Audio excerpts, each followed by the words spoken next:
കണ്ണുകൊണ്ട് കണ്ടാലും വിശ്വസിക്കാൻ വയ്യാത്തവരുണ്ട്, അവരെ വിശ്വസിപ്പിക്കാൻ പറ്റില്ല.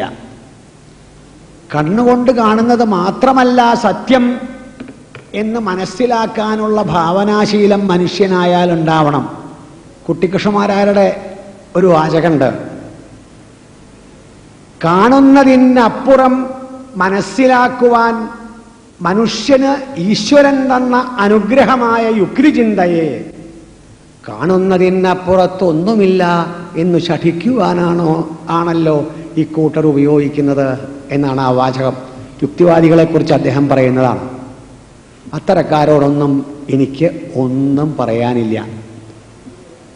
ശശികുമാറിൽ നിന്ന് ഞാൻ ഉൾക്കൊണ്ടതും എൻ്റെ സ്വന്തം പരീക്ഷണങ്ങളിൽ നിന്ന് ഞാൻ പഠിച്ചതും ഞാൻ ദൃഢമായി വിശ്വസിക്കുന്നതും മനുഷ്യരാശിക്ക് മുഴുവൻ വളരെയേറെ ഗുണപ്രദമാണെന്ന് എനിക്ക് ഉറപ്പുള്ളതുമായ ചില കാര്യങ്ങൾ, ഭാരതീയ ആചാരങ്ങളെ സംബന്ധിച്ചത് നിങ്ങളുടെ മുമ്പിൽ കുറച്ച് സമയം കൊണ്ട് ഉള്ള രീതിയിൽ